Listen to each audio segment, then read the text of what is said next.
Joining us now in the studios, David Livingston, Executive Director, Mississippi Loggers Association. David, thanks for coming on.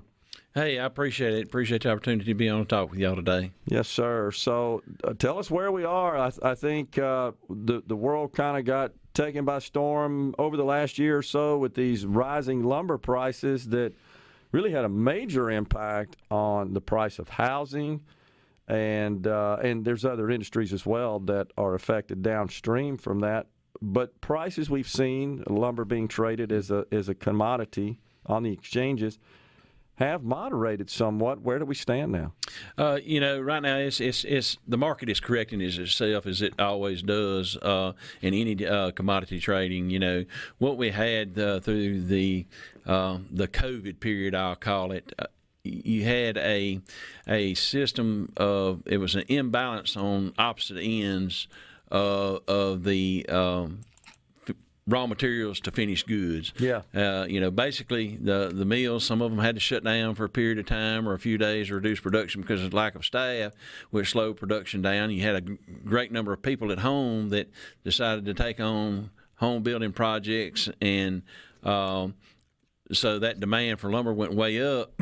But the mills couldn't produce it. But on the other side, on the raw material side, here in Mississippi, we're blessed with an abundance of timber and an abundance of great loggers, and we were able to produce that lumber or those logs and raw materials to those mills, so they had plenty of inflow coming in. They just couldn't get it out the other end quick enough. So, but right now I think we're just seeing where the market's trying to correct itself from that big surge that we've had.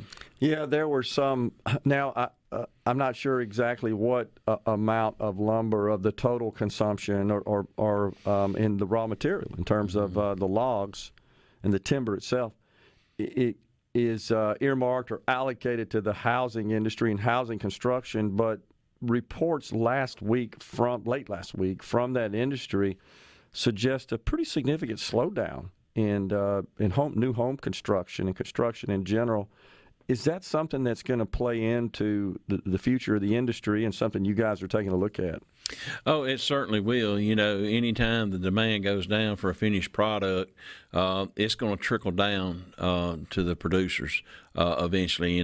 It's usually 6 months to a year behind before it actually really takes effect to what we're doing. The good news here in Mississippi is that we've got several new mills that are coming online. We've had another one that's just announced this year that's fixing to get started in about a year and a half being built. The Enviva pellet plant at Loosedale is up and running. So all these things are going to kind of counteract that effect that we may feel here in Mississippi. Okay. Other parts of the country may feel a greater impact from that. Yeah. Yeah, it just seems like it's such a volatile industry, and now we've got all these macroeconomic conditions with respect to interest rates, which frankly pushes a lot of prospective home buyers out of the market. Just can't do it. So you got a combination of that, shortage of supplies, which has been driving up the price of housing. Now we see that coming down. The other question I guess I have for you, David, is what about the mills themselves? Have they recovered so that they are at the capacity they were pre-pandemic?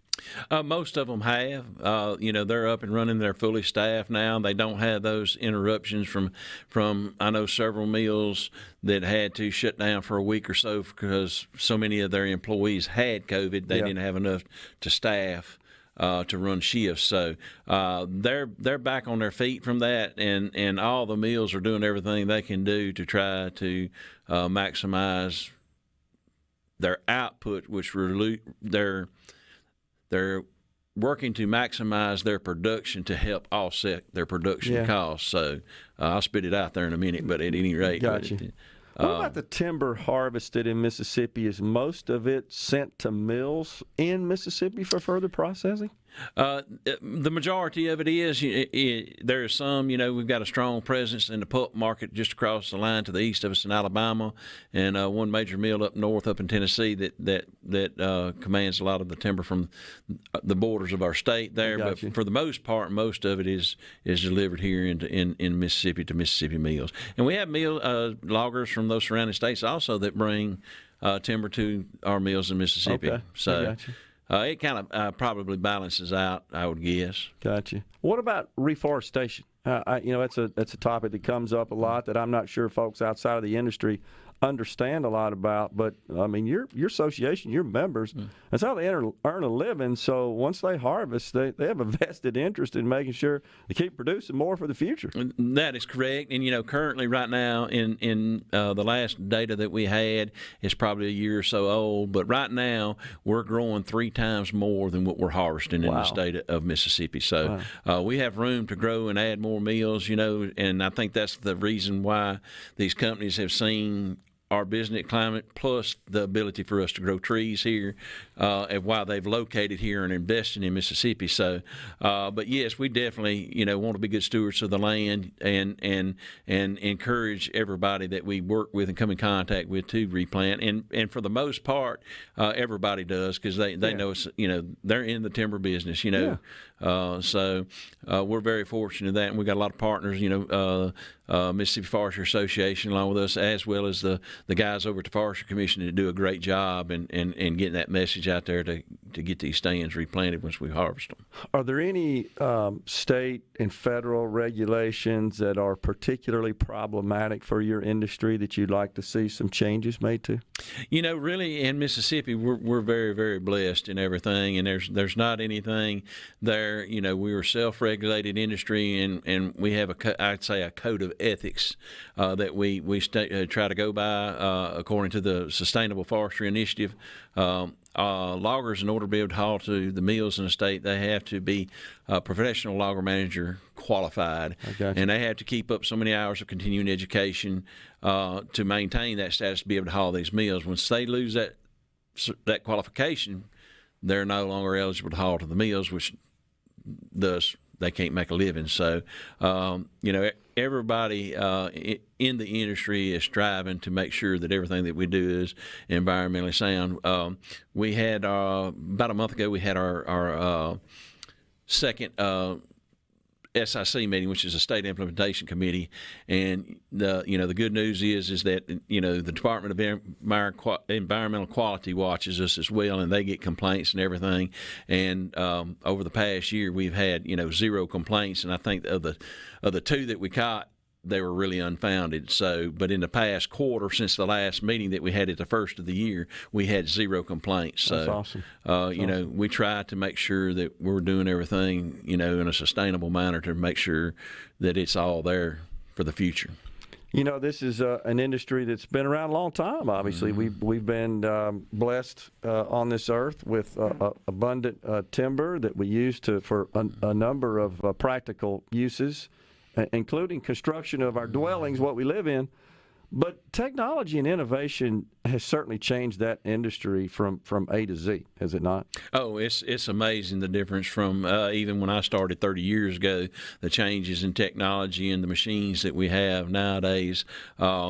Used to, you could take a good guy off, and go pick him up if you was short a man and he was looking for a job. You could go pick him up and meet him and put him in a crew truck and take him to work with you and get a day's work out of him.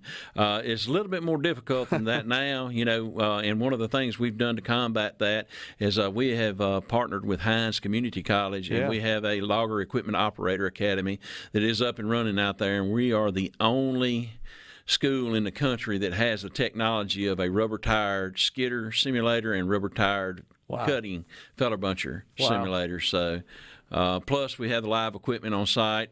We have a partnership with the Mississippi Forestry Commission and using their heavy equipment site through Hines. So it's a great program. It's a great opportunity for Mississippi. We're sometimes we get kicked around a little bit, but we are the first in this. So we're really pushing forward to try to get that. And classes start August 22nd. So anybody interested, just get in touch with Hines and they can hook you up. So. And jobs are available? Oh yes, so far every student that we've had that come out of there that could complete the work and run the machines have had no issues getting a job. And before we go here, the pay's pretty good too, isn't it? Excellent. $40,000 to $50,000 a year, depending on the crew and where they're at starting out. That's awesome for a 16-week training program. David, appreciate you coming on and giving us an update. Thank you, sir. Thank you for the opportunity. We're in the Element Well Studios. Middays is coming right back. Michael Borg.